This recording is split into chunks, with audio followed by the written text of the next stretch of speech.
Olá, bem-vindo aí aos nossos vídeos. Assim como a gente fez uma série de vídeos sobre desenvolvimento neural e sexualidade, aqui nós vamos promover uma série de vídeos sobre estresse, ansiedade e controle das emoções da perspectiva da neurociência e da psicologia evolucionista.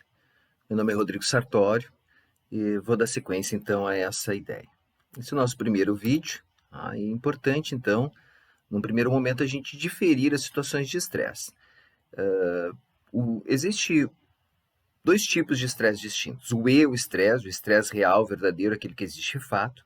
O eu-estresse é um estresse adaptativo, que a gente chama. É um estresse que surge, evoluiu, em mamíferos principalmente, para responder a situações de ameaça. Então, o estresse agudo, tá? O estresse adaptativo,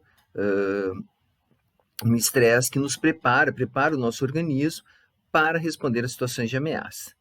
E existe um estresse que a gente vai chamar de estresse crônico, um estresse patológico, que é o diestresse. É um estresse, então, que promove adoecimento, promove exaustão, fadiga e um conjunto de efeitos deletérios. Então é importante, em primeiro lugar, a gente distinguir, porque o estresse, a gente fala de estresse como se estresse fosse sempre algo horrível. E isso não é verdade, como nós vamos ver nesse vídeo. O estresse é o estresse bom, é o estresse que nos adapta a situações ameaçadoras. Já o de-estresse é o estresse adoecedor, e esse é o que nós temos que tomar cuidado e prevenir. Esse estresse evoluiu, não é, em mamíferos, então aqui a gente consegue ver uma sociedade, né, um homem numa sociedade de caçadores-coletoras, numa savana africana, que saía aí para buscar alimento, caça, e de repente podia se ver frente a ameaças como um grupo de lobos, de leões, hienas. E então existe um conjunto de reações fisiológicas e cognitivas necessárias para poder lidar com essa situação, não é? Aqui nós temos um gráfico mostrando um logaritmo onde nós temos uma taxa média de nojo e uma taxa média de medo em diferentes animais, diferentes organismos. Então percebam, ó, as aranhas elas estão numa taxa bem alta, que tanto de nojo quanto de medo. Não é? As cobras e víboras já nós temos aqui uma taxa de medo muito elevada, assim como as vespas.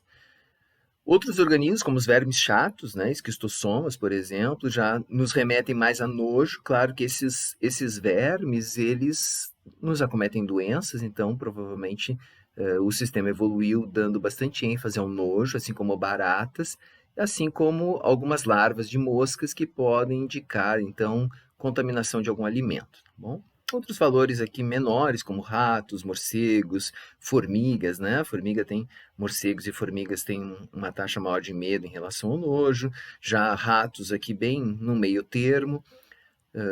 Nós temos aí pombos e outros animais que podem remeter a tanto medo quanto nojo. Aqui a gente tem uma mulher, não é? Porque nas sociedades primitivas de caçadores-coletores, as mulheres elas estão diretamente relacionadas à gestação e à lactação e, portanto, elas ficavam mais em contato com o filhote. Talvez essa aranha aqui não remeta tanto perigo, tanta ameaça para uma pessoa adulta, por exemplo, com um sistema imune bom, não é? Mas para um filhote, esses animais, tanto cobras quanto aranhas e vespas, para um filhote, o veneno desses animais pode ser fatal, não é? Então, as mulheres teriam uma maior propensão, inclusive, a medo por animais peçonhentos em decorrência dos filhotes. E aqui nessa imagem abaixo, eu estou colocando aqui porque ela pode representar o estresse crônico, o dia-estresse. Diferentemente desses eventos, que são pontuais, o dia-estresse ele pode durar por longos períodos.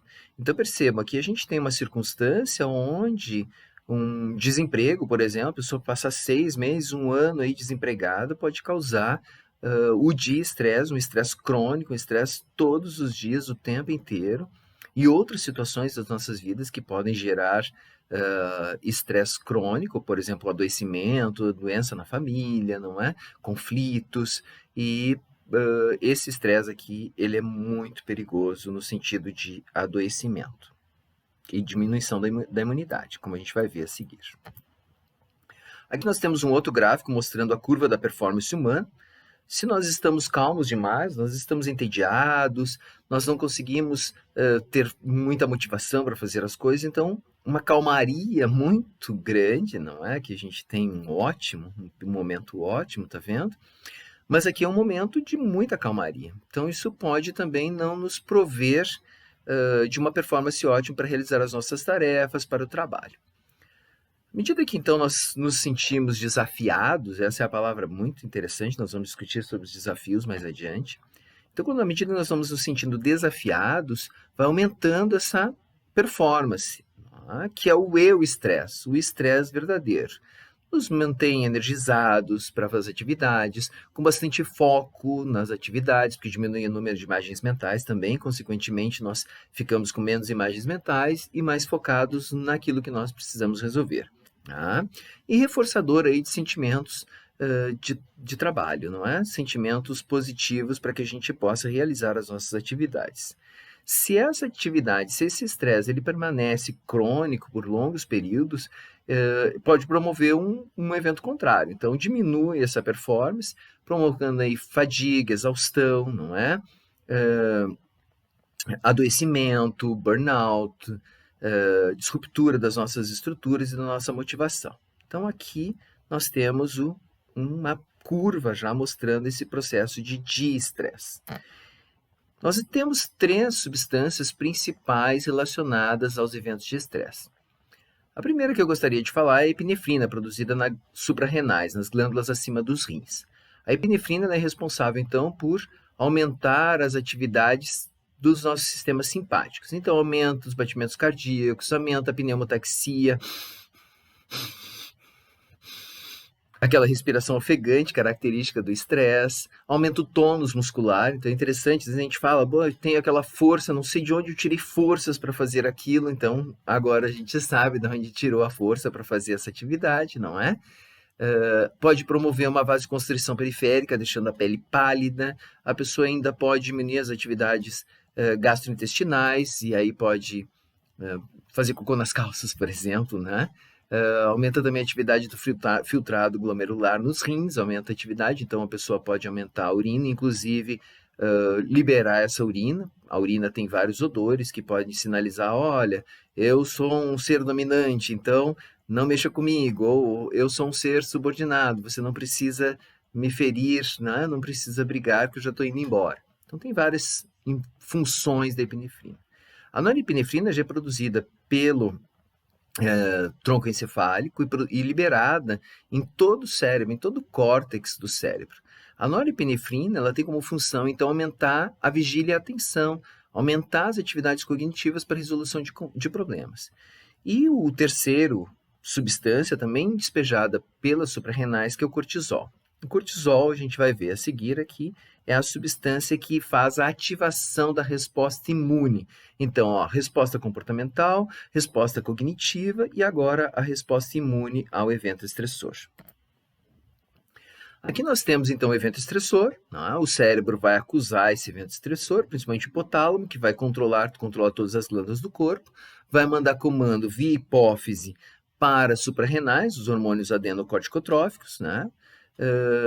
E vai ativar, então, o córtex das suprarrenais, que vai produzir o cortisol. O cortisol vai ativar as nossas células do sistema imune, que, por sua vez, né, essas células vão englobar, por isso são macrófagos, de fagocitar, de englobar, de engolir substâncias tóxicas ou organismos patógenos que estejam acometendo a nossa saúde, que estejam no nosso organismo. Pode ser, por exemplo, uma bactéria que estava na boca daqueles lobos, né? Então você recebeu uma mordida durante aquele evento, e essa mordida cheia de bactérias, essas bactérias entram no teu organismo e é necessário então que o teu sistema imune dê conta desses micro-organismos. Pode ser um vírus, por exemplo, você comeu uma carne contaminada de um animal selvagem, consequentemente esse vírus foi incorporado ao seu organismo e agora você precisa eliminar esse vírus, como por exemplo o SARS-CoV-2.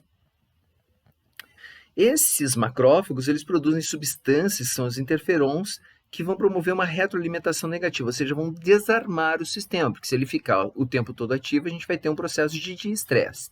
Tá? Então é necessário esses interferons, essas substâncias, para uma retroalimentação negativa, desativadora do sistema do estresse. Se esse processo de desarme não acontece, nós vamos ter o estresse crônico e essa regulação pode não ocorrer.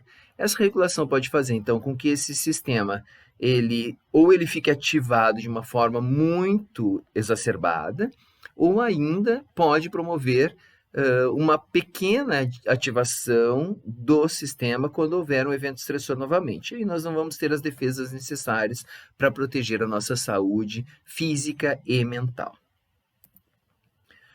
Por falar em saúde física ou mental, eu gostaria, no próximo vídeo, a gente vai discutir um pouquinho sobre o Robert Sapolsky, que tem um texto muito legal sobre ele, dele, chamado Doentes de Pobreza, e outros textos que eu vou discutir no nosso próximo vídeo sobre estresse, ansiedade, controle das emoções e uma perspectiva evolucionista. Eu sou o professor Rodrigo Sartori, diretor científico da Mentalize Educação.